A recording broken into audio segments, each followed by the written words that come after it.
Netanyahu dijo al principio de la guerra, vamos a sacar a cada uno de los rehenes y a todos de Gaza. Si Netanyahu dice eso, Se perdieron vidas porque no teníamos todo el equipo que necesitábamos para hacer el trabajo. Eso es algo muy triste. Y es una acusación contra la política de Biden. yo, a diferencia de ti, no quiero agradecer ni reconocer a la administración de Biden. Oh, wow. Biden vino y expresó solidaridad con Israel después de que 1,200 personas fueran masacradas, violadas y asesinadas, y luego 250 secuestradas y llevadas a Gaza. Lo siento, fue indignante que hayan hecho eso.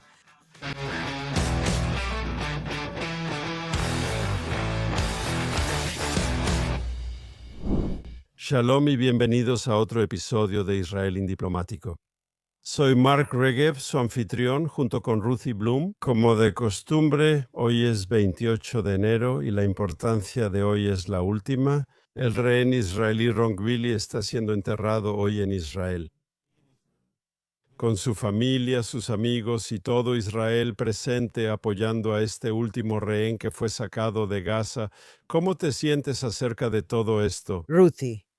Bueno, puedo decirte algo. Sabes, realmente, casi no hubo un ojo seco en todo el país por el regreso de Ron Gvili. Y te diré, antes de que lleguemos a la conferencia de prensa del primer ministro Netanyahu anoche, en la que resulta enfureció totalmente a los exfuncionarios de la administración Biden.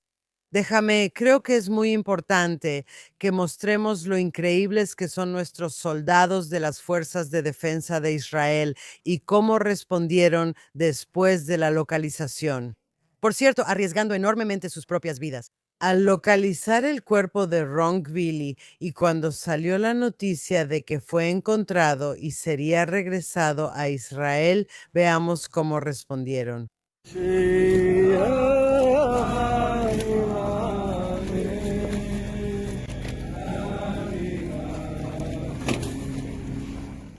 ¿Ves? Así es como nuestros chicos, nuestros hombres, lo que hacen. No solo luchan, también cantan y agradecen a Dios. Yo siento ganas de llorar, incluso al verlo otra vez. Me gusta decir que cuando todavía estaban buscando el cuerpo de Ron Gvili, yo pensaba en lo que estaban pasando. Como dijiste, ellos están en Gaza y podrían ser objetivo de Hamás, sobre todo cuando hay soldados israelíes ocupados en otra cosa.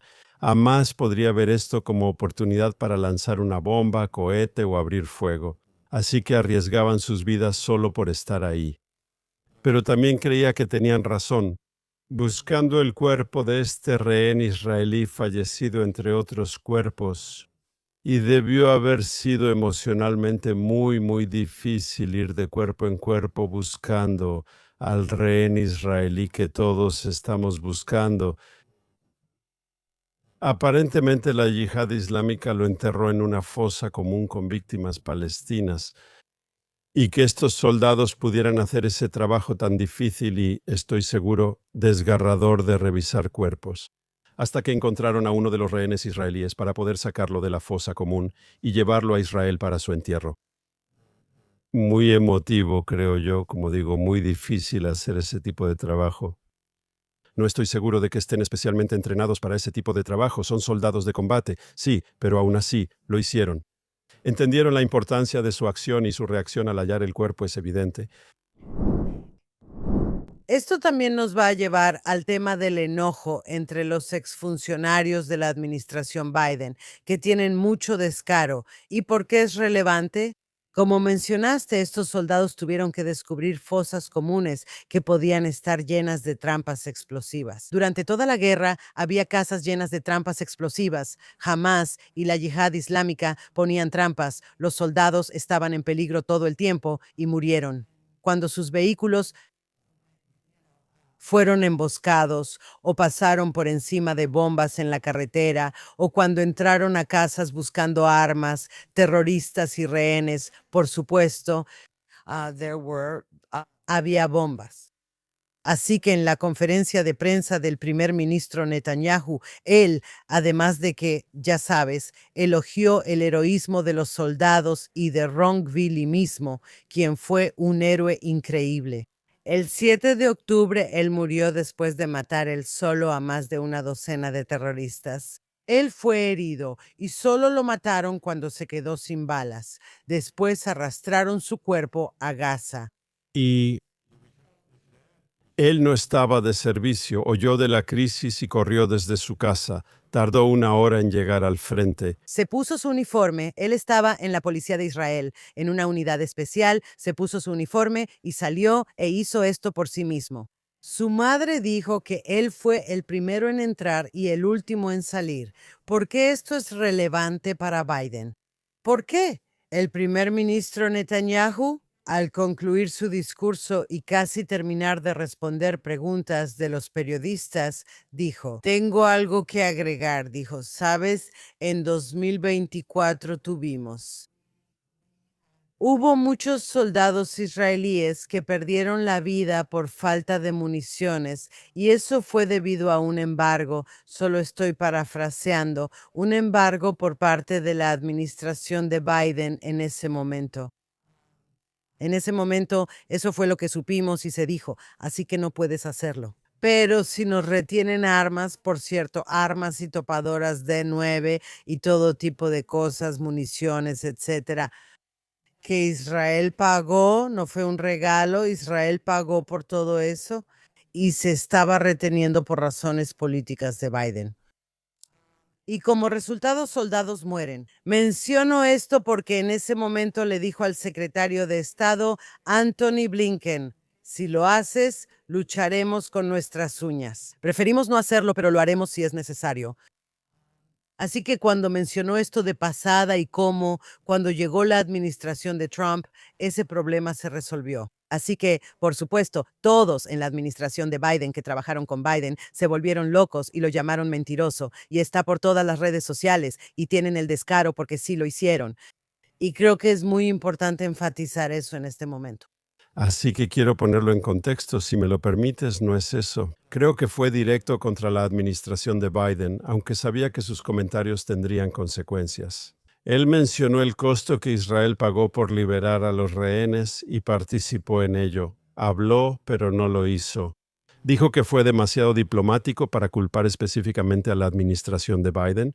Más o menos hasta que llegó Trump había. En otras palabras, él no usó realmente las palabras que tú usaste. Y dijiste correctamente que estabas parafraseando. No lo harás, pero él fue más diplomático. No hay duda. Y el gobierno de Biden lo hizo público. Pusieron limitaciones a ciertos tipos de equipo que Israel podía recibir. Y lo sabíamos, y lo sabíamos. Netanyahu lo había confirmado públicamente. Lucharemos con las uñas si es necesario para ganar esta guerra. Y entonces, el problema era que la administración de Biden no le estaba dando a Israel todo el equipo que pensábamos que necesitábamos para ganar esta guerra de manera rápida y efectiva. Eso es de conocimiento público. Netanyahu habló por primera vez en público sobre si esto costó vidas de soldados, algo que nunca se había dicho antes. No sé si lo dijo a propósito o fue un desliz. Trabajé para el primer ministro hace años. Él, como todos, podía cometer errores. Si dices 100 palabras, una puede estar fuera de lugar. A veces sé si lo dijo intencionalmente. Cuando un político, no solo Netanyahu, comete un desliz, ¿qué significa eso? Es decir algo cierto que realmente no deberías decir en público. Y es muy posible que lo que Netanyahu dijo, lamentablemente, sea cierto. No significa que no quedaran suministros en los almacenes israelíes de municiones y equipo, y cosas así. Si esto pasó y se refiere a inicios de 2024 cuando discutíamos entrar a Rafah, la administración estadounidense fue muy dura con nosotros, ¿no? Eso fue antes de que terminara la guerra en Líbano y antes de la guerra con Irán, ¿cierto? Y por eso Israel probablemente necesitaba mantener reservas, ¿verdad?, para que pudiéramos enfrentar las amenazas en el norte y las amenazas más lejanas de Irán. Así que no significaba que nos habíamos quedado sin municiones, solo significaba una planificación adecuada de cómo usar nuestras municiones. Significaba que tal vez teníamos que ser más restrictivos con parte de nuestro equipo. Y eso, si Netanyahu lo dice, si lo dijo, debió haberlo dicho o no debió haberlo dicho, ese es un tema completamente diferente. Pero si él dice que se perdieron vidas porque no teníamos todo el equipo que necesitábamos para hacer el trabajo, eso es algo muy triste y es una acusación a la política de Biden.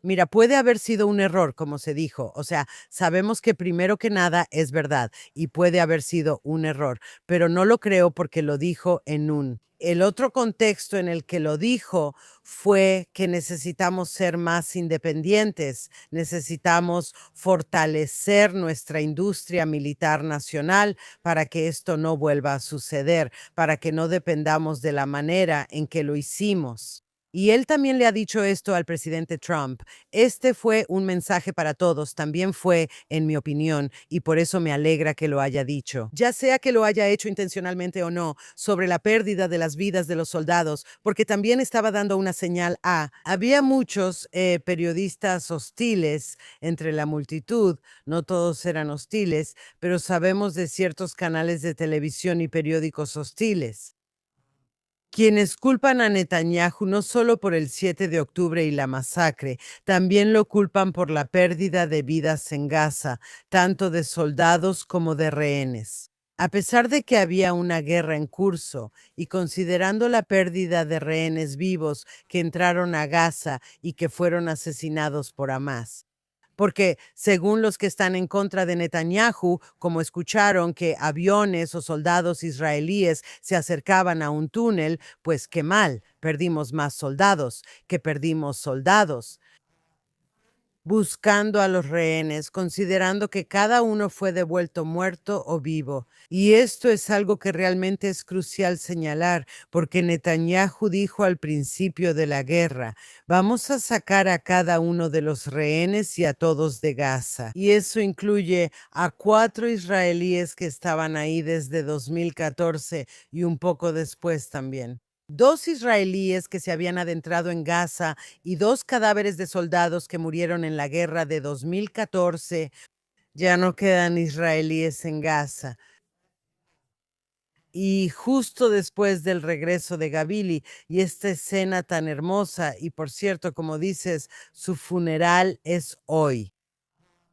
La izquierda y los anti-Netanyahu, como quieras llamarlos, podrías decir el centro o quién sabe, la gente anti-Netanyahu empezó a atacarlo y a decir que Gavili podría haber sido regresado meses antes y que Netanyahu quería a los rehenes muertos. Y todo su argumento era que su única razón para prolongar la guerra era mantenerse en el poder. Fue indignante que hicieran eso. Cuando dijo eso, dio un mensaje doble. Necesitamos fortalecer la producción militar nacional para no depender tanto de Estados Unidos u otros países. Y la segunda era que se perdieron vidas de soldados como resultado de las políticas de Biden, y no solo por eso. No fue solo porque las FDI o porque jamás escuchó que venían las FDI y ejecutó a los rehenes.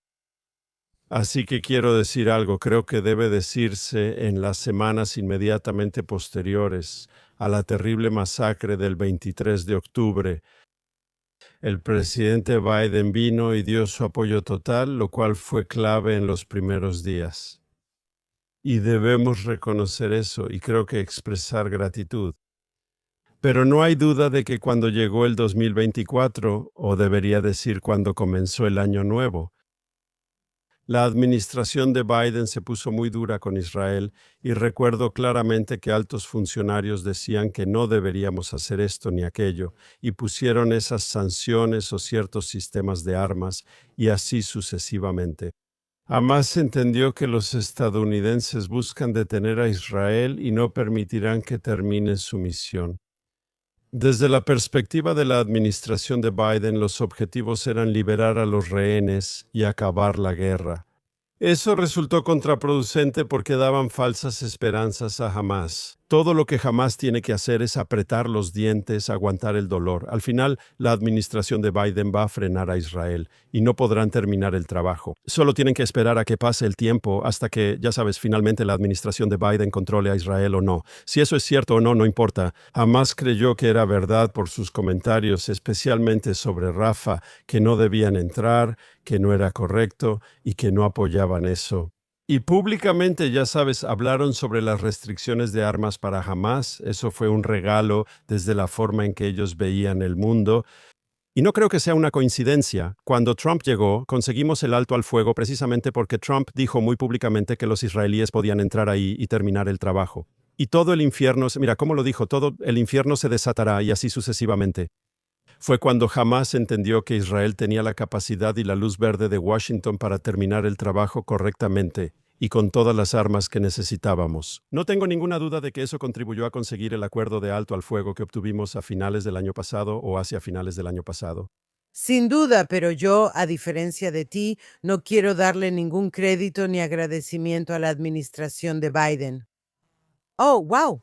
Biden vino y expresó solidaridad con Israel después de que 1,200 personas fueran masacradas, violadas y asesinadas, y luego 250 secuestradas y llevadas a Gaza. Lo siento.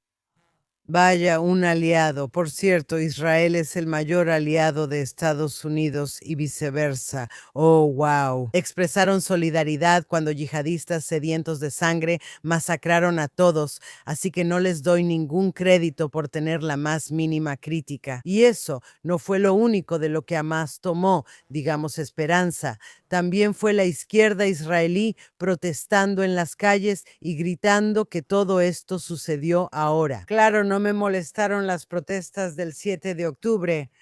Deberíamos haber estado protestando en las embajadas, deberíamos haber estado protestando en la ONU y en Bruselas y en todos lados. No ataquemos a Netanyahu en este momento. Transmitiendo a Hamás que la izquierda solo buscaba terminar la guerra, negociar la devolución de rehenes y ceder ante demandas terroristas. Y por cierto, tenemos que recordar que la razón por la que Sinwar, quien fue el cerebro de toda la masacre del 7 de octubre, fue liberado en un intercambio de prisioneros por Gilad Shalit. Todo eso años antes. Y sí, eso fue obra de Netanyahu, pero Netanyahu lo hizo porque todo el país lo estaba presionando. Y de nuevo, diciéndole que iba a ser responsable de la muerte de alguien. Así que tienen mucho descaro. No agradezco nada a Biden, solo a Dios que Kamala Harris no fue presidenta, pues desde el inicio fue hostil hacia Netanyahu e Israel, no solo hacia él. Y por eso no les doy ningún crédito ni agradecimiento. Y sí, la administración de Trump ha sido una aliada sólida, a pesar de las diferencias. Tengo muchas críticas sobre lo que pasa en Medio Oriente y cómo Trump lo maneja. Yo diría que Hamás son malos actores en el tema de los rehenes. Son malvados, terroristas y extremistas islamistas. No tienen ningún reparo en matar israelíes, tampoco les preocupa que mueran palestinos, así son ellos. Son personas muy malas, pero inteligentes. Entendieron que el tema de los rehenes es muy sensible en la sociedad israelí.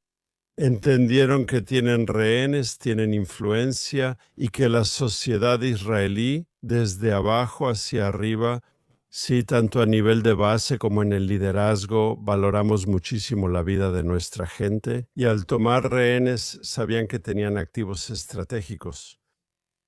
Veíamos muchos videos de rehenes en ese entonces. ¿Qué es un video de rehenes? Alguien apunta con un arma a una persona hambrienta y asustada y le da algo necesario que decir, ¿cierto? ¿Qué obligaba jamás a decir a los rehenes bajo amenaza? Que el gobierno israelí me han abandonado y los ataques israelíes en Gaza me ponen en peligro. Solo puedo salir si se acepta el trato que jamás pide. Esos eran los 3 mensajes, pero desafortunadamente demasiadas personas en Israel simplemente repitieron esos mensajes. Todo es culpa del gobierno israelí, todo es culpa de Netanyahu, que los ataques militares israelíes en Gaza en realidad están poniendo en peligro a los rehenes y no los están ayudando.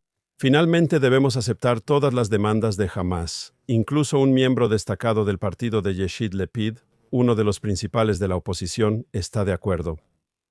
Miki Levy dijo, Debemos aceptar cualquier precio. Lo repitió 3 veces para sacar a nuestros rehenes. En otras palabras, jamás nos da una hoja de papel y nosotros simplemente firmamos al final.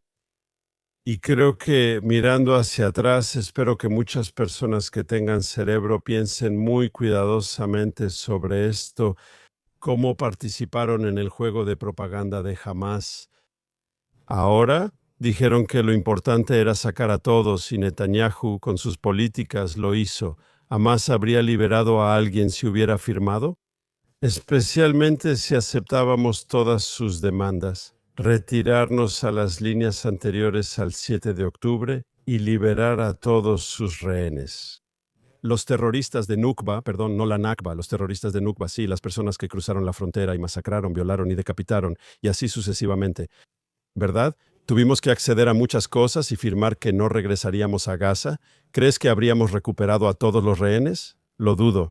Oh, estoy completamente de acuerdo contigo. Solo quiero decir, tú dices, esperas que alguien, todas estas personas, cualquiera que tenga cerebro entre las orejas, llegue a darse cuenta de eso. No, solo están reforzando su postura.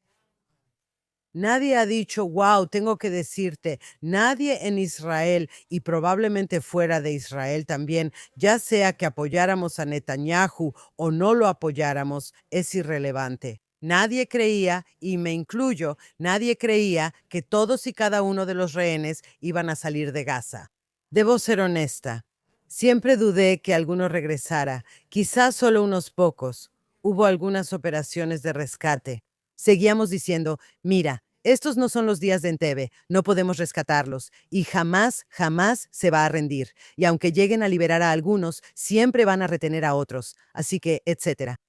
Nadie. Seamos realistas, seamos honestos aquí. Y cada vez Netanyahu decía, lo juro, prometo que vamos a sacar a cada uno de ellos. A veces pensaba, ojalá no hiciera promesas que tal vez no pueda cumplir. Sé que tenía la intención de hacerlo. Obviamente, no dudaba de su sinceridad sobre querer hacerlo y no dudaba de sus declaraciones sobre cómo necesitamos presión militar.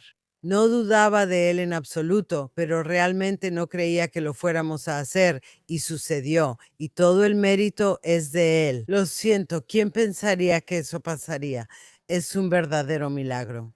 Y ni una sola persona de la oposición, ni un solo periodista, ni un solo político, ni uno de los manifestantes en las calles. Ninguno ha dicho, ¿qué ha dicho? Bueno, al menos cumplió esa promesa. Todo lo que dicen es, ay, gran cosa. Él pudo salvar a esas personas hace meses. Están inventando mentiras sobre él y eso me enloquece.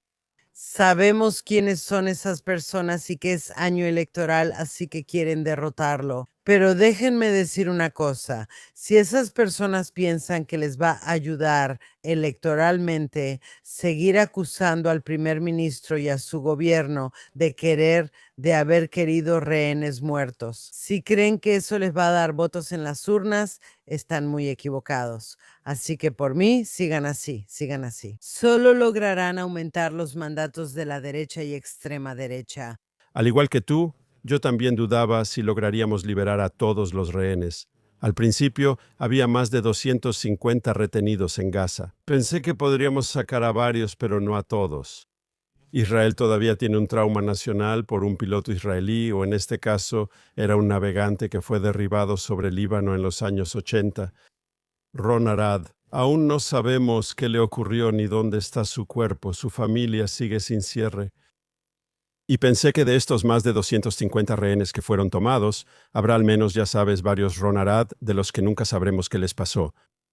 Pensé que era una evaluación realista y respeté al primer ministro por decir que estamos comprometidos a sacarlos, pero también pensé que quizá es pedir demasiado. Pero él, con su astucia para manejar la guerra y su relación con Trump, ayudó mucho, igual que el apoyo estadounidense. La valentía de los soldados israelíes y el apoyo del público lo hicieron posible. Mis respetos, es una victoria. Y si hablamos ahora del impacto político, sabes, como dices correctamente, estamos entrando en un año electoral. No me sorprendería si vieras algunas de esas declaraciones de las que hablé antes. Ya sabes que tenemos que aceptar todas las demandas de Hamás. Y sí, eso bien podría ser parte de la campaña electoral del Likud. Sí, podrían mostrar esos videos, quiero decir, podrían querer que estén ahí afuera. porque de muchas maneras, ¿verdad? Si la oposición política está haciendo eco de lo que Hamas les dice a los rehenes a punta de pistola que tienen que decir frente a una cámara, quiero decir, deberían hacerse preguntas. Absolutamente. Y diré que Netanyahu lo ha dicho una y otra vez. También lo dijo al inicio de su conferencia de prensa de ayer, que había tres objetivos de guerra. Uno era recuperar a todos los rehenes. Y tengo que decir, sabes, en realidad esto debería darnos más confianza en su capacidad para cumplir los otros ahora. Antes mencioné que algunas políticas de la administración de Trump me ponen nerviosa a mí y a otros de mi grupo. Y eso es, por ejemplo, su política hacia Siria y lo que está pasando y si realmente va a cumplir con su propia promesa. No digas Irán, di República Islámica al referirte a atacar.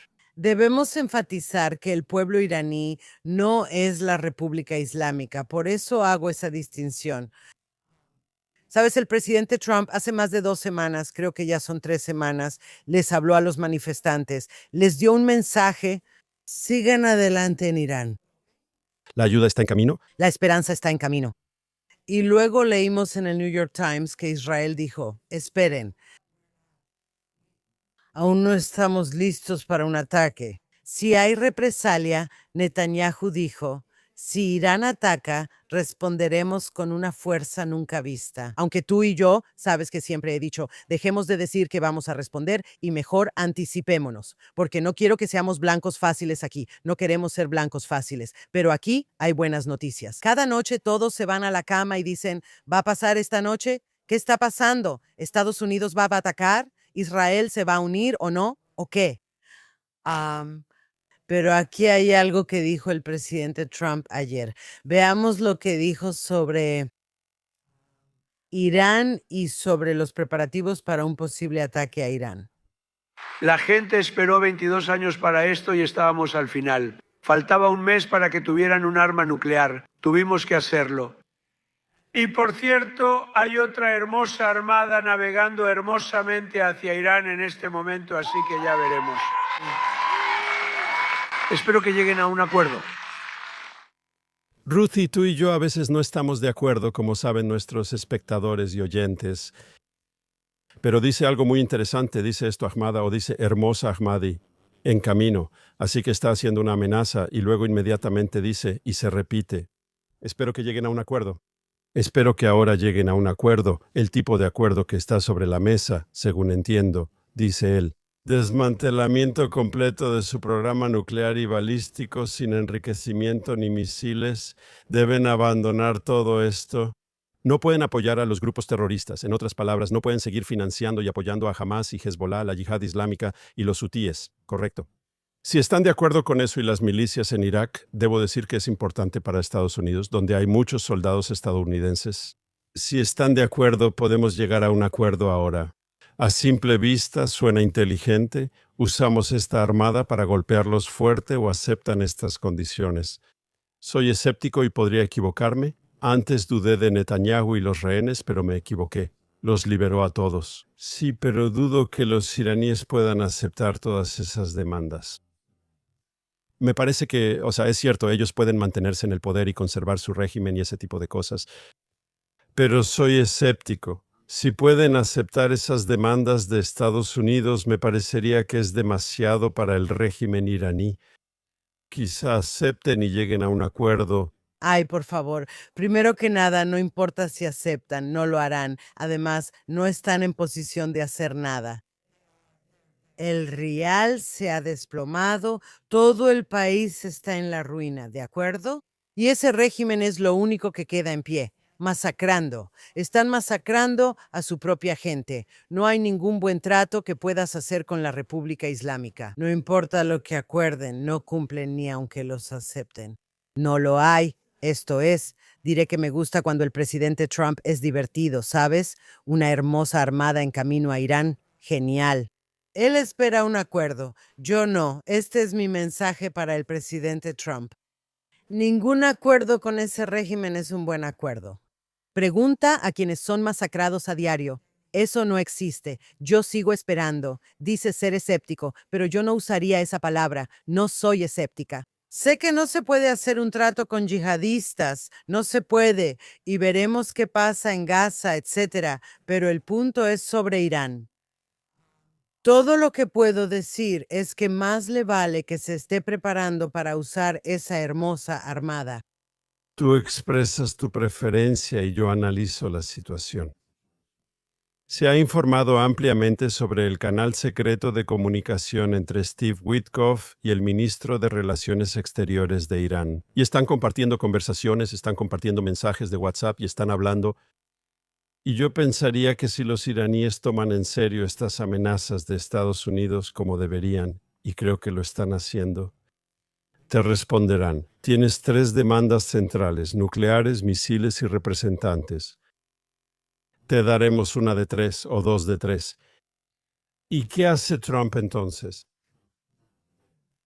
Y mi pregunta para ti es, ya expresaste tu preferencia. Tu preferencia es, Estados Unidos entra y el régimen cambia porque la gente se levanta, no por los tanques, sino porque ven que el régimen es atacado y hay ya sabes, el cuartel general, la inteligencia y el sitio de la Guardia Revolucionaria son eliminados.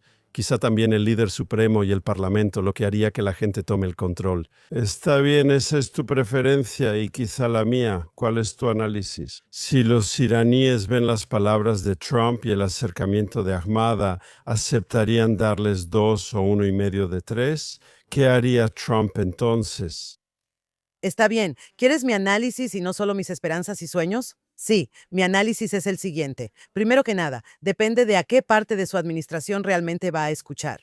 Y ni hablar de Steve Witkoff y Jared Kushner. Bueno, porque, ya sabes, sé que muchos israelíes, especialmente los que están en contra de Netanyahu, simplemente adoran a Steve Witkoff porque dicen que él salvó a todos los rehenes. Olvídalo, eso es para otro podcast, ¿de acuerdo? Pero también están Marco Rubio y ahora J.D. Vance en la administración. Tengo que decir que él se puso del lado de sí, atacar a Irán, lo cual es interesante.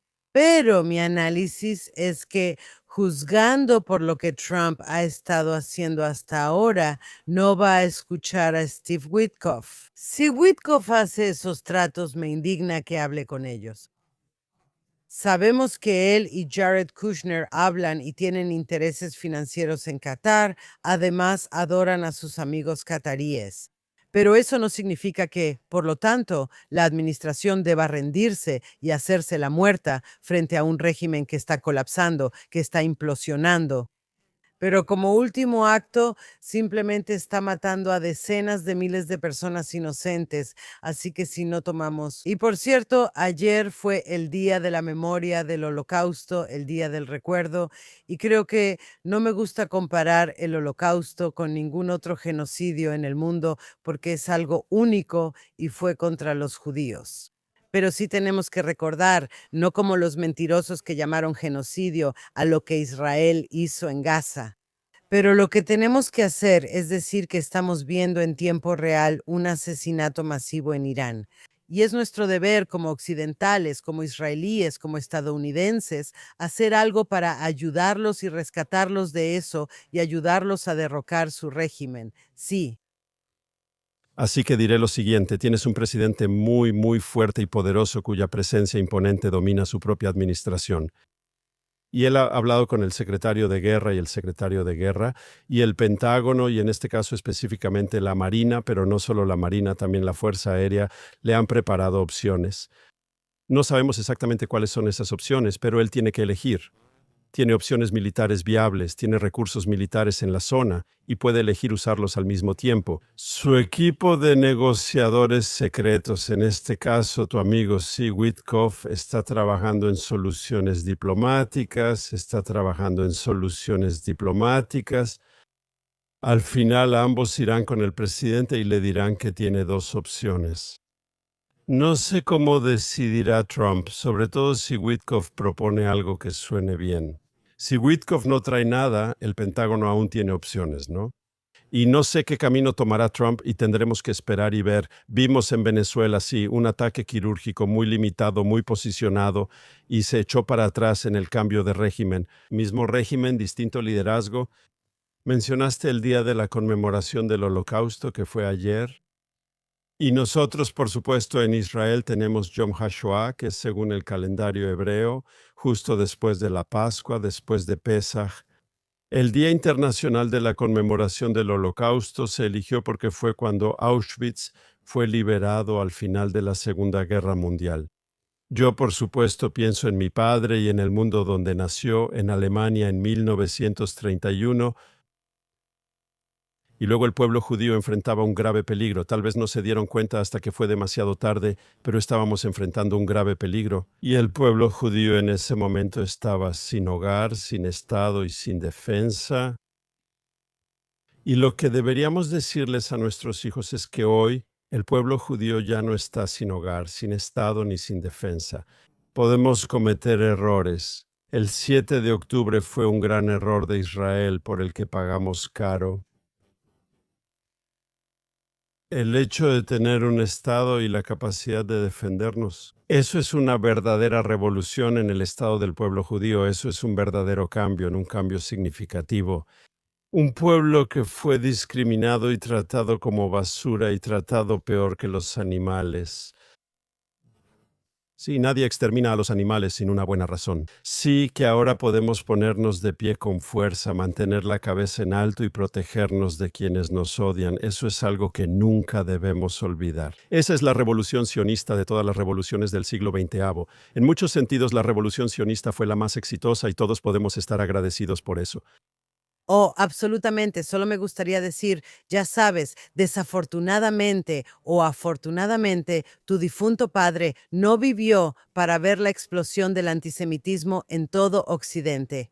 Ahora, no solo en Medio Oriente, sino también en Occidente y Australia, donde él fue tras el Holocausto. Ahora tenemos un Estado, poder, y ya no estamos indefensos ni sin hogar. Y aún así, mira lo que está pasando en el mundo, y eso es algo en lo que tenemos que estar atentos. No es solo que el 7 de octubre en Israel fue un gran error de seguridad. ¿Y qué ocurre con el resto del mundo y los judíos otra vez? Estoy de acuerdo con eso. Creo que el antisemitismo está resurgiendo en todo el mundo, pero la diferencia es que los judíos ahora tienen un lugar que pueden llamar hogar y los judíos pueden proteger ese hogar. Eso no lo teníamos en el pasado. El antisemitismo siempre ha estado ahí subiendo y bajando en diferentes olas, en diferentes épocas, a veces más en hibernación, a veces explotando de manera muy violenta, pero siempre ha estado ahí. Antes no existía un Estado judío independiente. Ese es el gran cambio. ¿Está bien, Mark? Bueno, digamos que para la próxima semana espero que haya noticias de un ataque a Irán. Y si no, lo que vamos a tener que hacer es encontrarnos de nuevo justo donde empezamos. Y quién sabe qué va a pasar en el próximo ciclo de noticias. Ojalá verte la próxima semana, Ruthie. Entonces también espero verte, Mark.